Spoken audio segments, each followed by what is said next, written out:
శ్రీ సచ్చిదానంద సమర్థ సద్గురు సాయి మహారాజ్కి జై. సాయి బిడ్డలందరికీ కూడా సాయినాథుని ఆశీర్వాదాలతో మనము 18, 19 అధ్యాయాల్లో మనము ఉపదేశం వరకు చెప్పుకున్నామండి. నిన్న బాబాగారు భక్తుడు ఎంత మనోనిశ్చయముతో ఉంటే బాబా అంత త్వరగా సహాయపడుదురు అనే దాని గురించి, ఒక్కొక్కప్పుడు బాబా భక్తులు కఠిన పరీక్షలు చేసి పిమ్మట వారికి ఉపదేశాలను కూడా ఇస్తారు. అంతవరకు చెప్పుకున్నామండి. ఆ ఉపదేశం అనే మాట విన్న తోడని హేమంత్ పంత్ మనసులో ఒక స్మృతి తడుక్కుమనేను. వెంటనే సాటే గారి గురుచరిత్ర పారాయణం జంతుకొచ్చింది. ఆ హేమంత్ పంత్ గారికి ఉపదేశం అనగానే ఈయన సాటే గారి చేత గురుచరిత్ర పారాయణం చేయించే ఆలోచన, ఓహో బాబా గారు ఇలా చేయించారు కదా సాటే గారితోనే అని చెప్పి ఆయన మనసులో ఆ ఆలోచన మెదిలిందటండి. అప్పుడు వెంటనే మనస్సుకు శాంతి కలిగించు నిమిత్తము బాబా తన నచ్చటకు పంపి ఉండినని అనుకున్నాడండి. సాటే గారి గురుచరిత్ర పారాయణం జ్ఞప్తికొచ్చింది దీనికి. ఓహో శాంతి పొందాలంటే మనం ఈ ఉపదేశాలు అవి రావాలి అంటే మనకి ఆ విధంగా ఆ చరిత్రని నేను పూర్తి చేయలేకపోయాను. సాటే గారు అయితే బాగా చక్కగా చేశారు అని చెప్పి ఆయన గుర్తొచ్చారండి. గుర్తు రాగానే శాంతి కలిగించు నిమిత్తము బాబా తన నచ్చటకు పంపి ఉండినది. ఓహో నాకు మొన్నటిదాకా మనశ్శాంతి లేదు, నేను ఏదో లోటు చేశాను అనే భావన నాలో ఉంది. కానీ బాబా దగ్గరికి వచ్చి సాటే గారు గురుచరిత్ర పారాయణము ఇవన్నీ విన్న తర్వాత నాకు మనశ్శాంతి కలిగింది, నా మనసు శాంతించింది, నేను చక్కగా శాంతంగా ఉన్నాను. అయినప్పటికీ ఈ భావము అణుచుకొనుటకు శ్యామ చెప్పు కథలను వినుటకు సిద్ధపడింది. అదే చెప్పారు కదా బాబా గారు, నువ్వు శ్యామ దగ్గరికి వెళ్ళు, మీరు ఇద్దరు ముచ్చరించుకోండి, ఆ తర్వాతే ఇక్కడికి రండి అని చెప్తారు కదా. ఆ విధంగా శ్యామ గారు బాబా గారి గురించి చెప్తున్నాడు, కథలు చెప్తున్నాడండి. ఆ కథల వింటూ ఆయన ఆ కథలన్నీ బాబాకు తన భక్తులన్నంటే దయాదాక్షిణ్యములు గలవో అంటే భక్తుల మీద ఆయనకుండే ప్రేమని గురించి కథలు చెప్తున్నారండి శ్యామ గారు హేమంత్ పంత్ గారికి. అవి వింటున్నాను.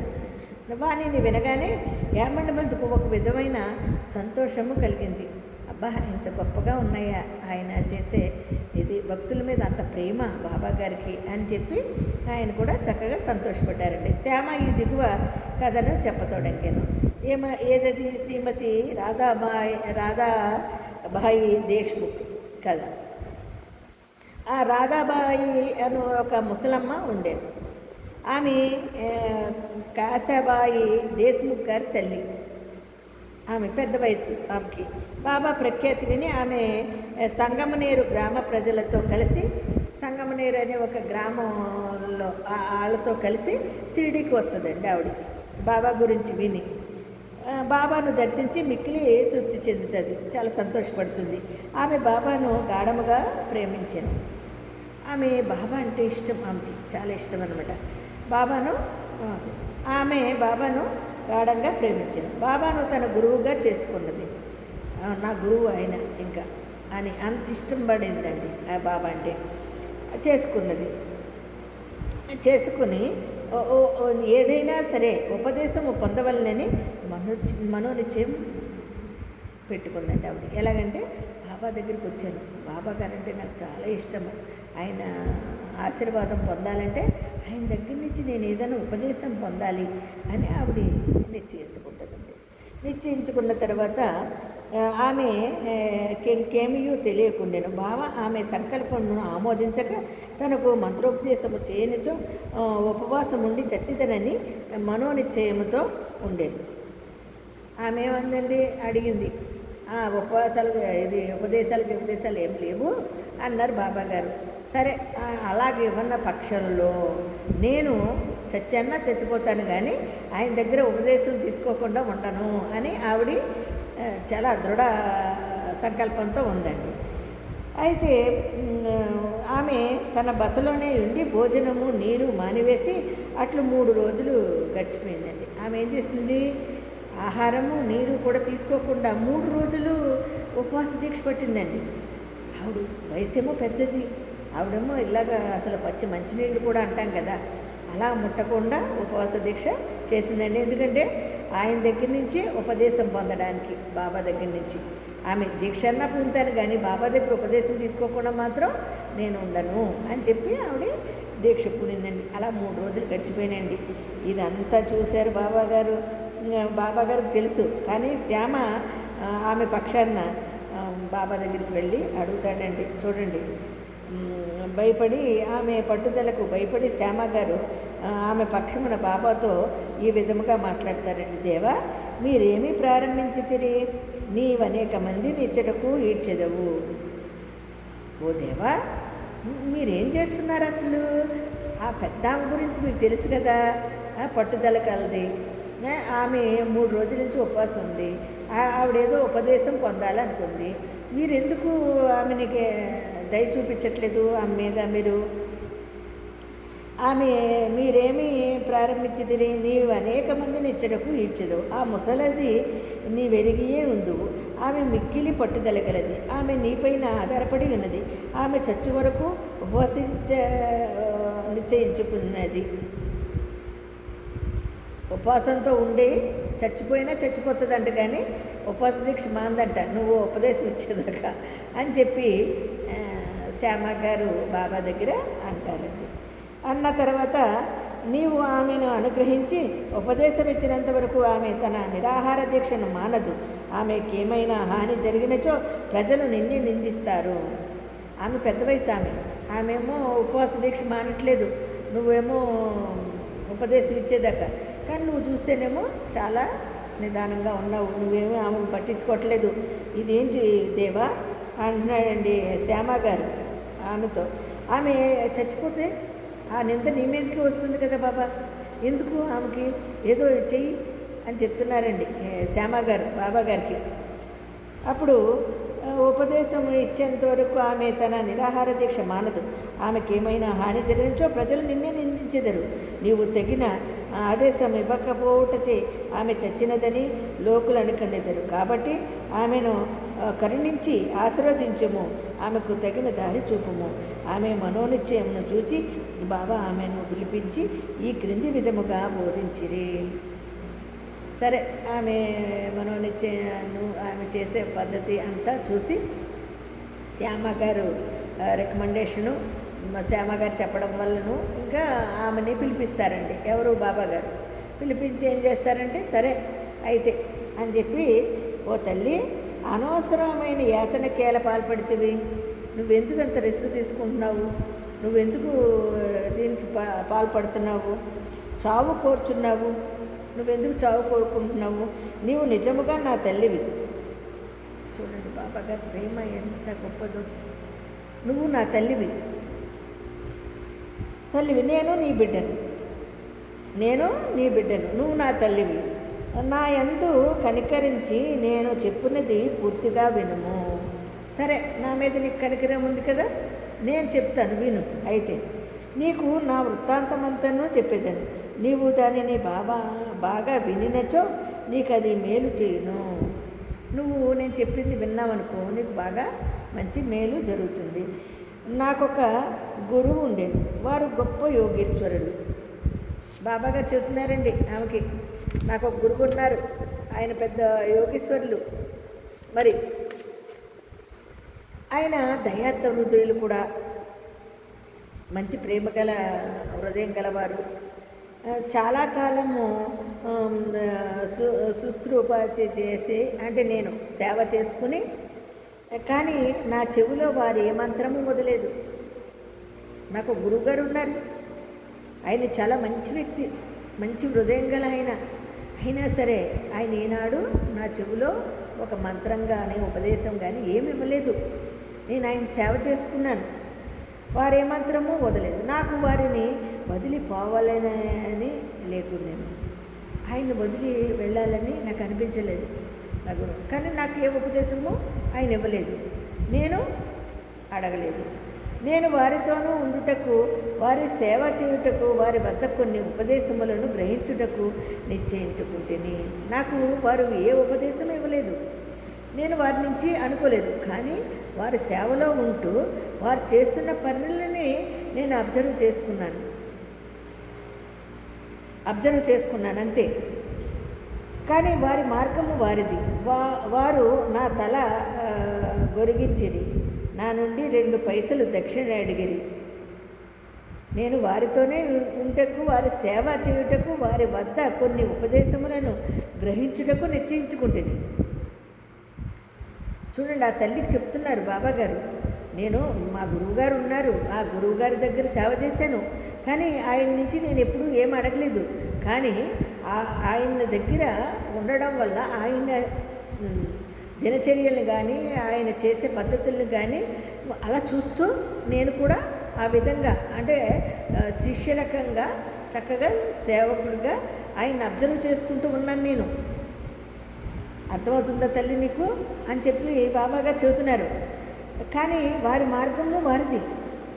వారు నా తల గొరిగించారు ఒకసారి, నా నుండి 2 పైసలు దక్షిణ అడిగారు. చూడండి, బాబా గారు ఒక కథ చెబుతున్నారు ఆ పెద్దానికి, ఇలా జరిగిందని. అయితే నేను దానిని వెంటనే వారికి సమర్పించి తిని నా తల గొరిగించేశారు అయినా నేనేం మాట్లాడలేదు. నాకు 2 రూపాయలు ఇమ్మన్నారు, ఇచ్చాను. 2 పైసలు దక్షిణ అడిగారు, నేను ఇచ్చాను. నేను దానిని వెంటనే వారికి సమర్పించేశాను. మీ గురువుగారు పూర్ణ కాములైనచో వారు మిమ్మల్ని దక్షిణ అడుగనేలా? వారు నిష్కాములని ఎట్లా అనిపించుకుందరు అని నీవు అడగవచ్చు. నువ్వు గురువుగారు అంటున్నావు, నేను చెప్పిన కథలో మా గురువుగారు అంటున్నావు, ఇదంతా బాగానే ఉంది బాబు, మళ్ళీ 2 పైసలు అడగడం ఏంటి, నీ తల కొరిగించడం ఏంటి, ఇవన్నీ కూడా నువ్వు అడగచ్చు. కానీ దానికి సమాధానము సూటిగా చెప్పగలను. నేను దానికి సమాధానం చెబుతాను. వారు డబ్బును లక్ష్య పెట్టేవారు కారు, ధనముతోనూ వారు చేయునదేమున్నది. నా గురువుగారికి కూడా డబ్బుతో పని లేదు. డబ్బుతో ఏం చేస్తారు ఆయన? ధనంతో ఏం పని లేదు. కానీ వారు కోరిన 2 కాసులలో ఒకటి నిష్ఠ. అప్పుడు పైసలు కదండి, 2 పైసలు కోరారు కదా బాబాగారు, ఇప్పుడు 2 రూపాయలు అంటున్నాము.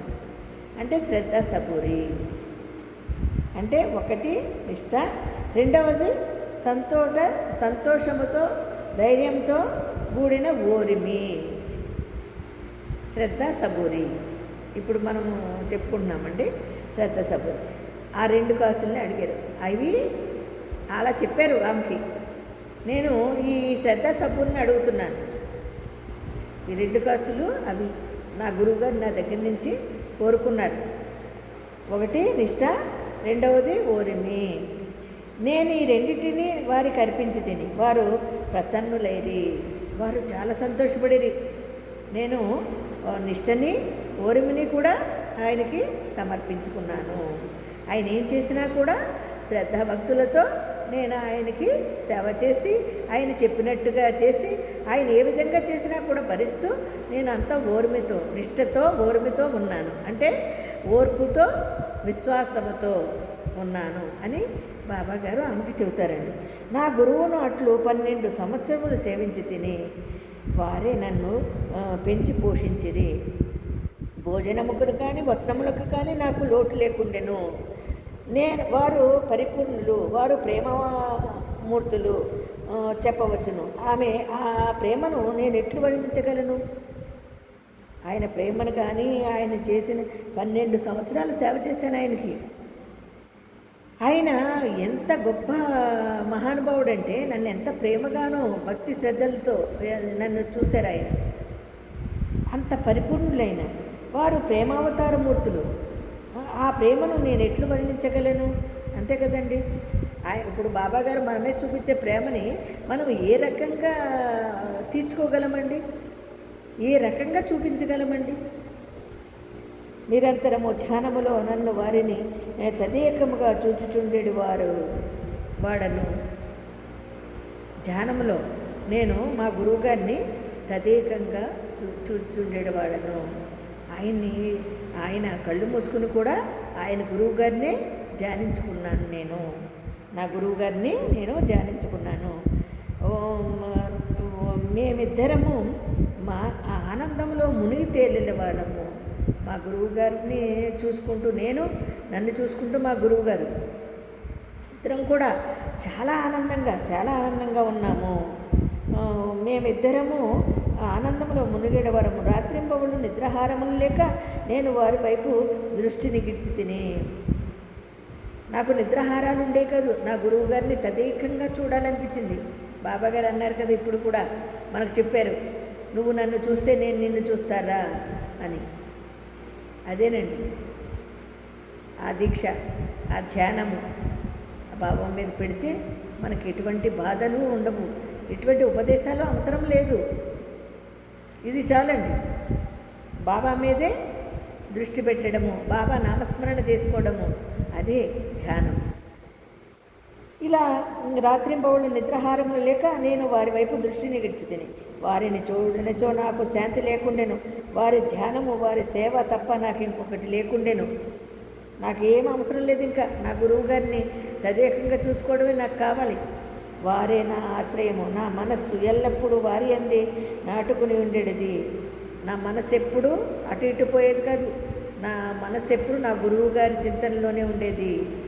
నేను ఆయన ఆలోచనతోనే ఆయన్నే చూసుకుంటూ దర్శించుకుంటూ ధ్యానంలో కూడా నేను ఆయనతోనే ఉన్నాను ఎల్లప్పుడూ. ఇది వారు అడిగిన దక్షిణలో 1 పైసా సబూరి. నా మనసు ఎల్లప్పుడూ వారి అంతే నాటుకుని ఉండేది. ఇదే వారు అడిగిన 2 పైసల్లో 1 సబూరి, అంటే సంతోష స్థైర్యములతో కూడిన ఓరిమి. చూసారా? రెండవ పైసా నేను మిక్కిలి సంతోషంతో చాలా కాలము కనిపెట్టుకుని వారి సేవ చేసి తిని. ఈ ప్రపంచమనే సాగరము సబూరియను వాడ నిన్ను సురక్షితముగా దాటించును. చూడండి, 2వ పైసా నేను మిక్కిలి సంతోషముతో చాలా కాలము కనిపెట్టుకుని వారి సేవ చేసి తిని. ఈ ప్రపంచమనే సాగరమున, అంటే సబూరి అను వాడ నిన్ను సురక్షితముగా దాటించును. సబూరి అనున్నది అత్యంత ఉత్తమమైన లక్షణము. అది పాపములన్నిటినీ తొలగించును, కష్టములను పారద్రోలును, అనేక విధముల అవాంతరములను తొలగించును, భయమును పారద్రోలును, తుదకు జయమును కలుగజేయును. సబూరి అనున్నది సుగుణములకు గని మంచి ఆలోచనకు తోడు వంటిది. నిష్ఠ, సబూరి అనునవి అన్యోన్యమైన అక్క చెల్లెండ్రు వంటివి అని ఆయన ఆ పెద్దామకి బోధిస్తున్నారండి బాబాగారు ఈ విధంగా. మరి ఇంకా కథమాది రేపు తెలుసుకుందామండి. అంతవరకు అందరికీ సాయిరామండి.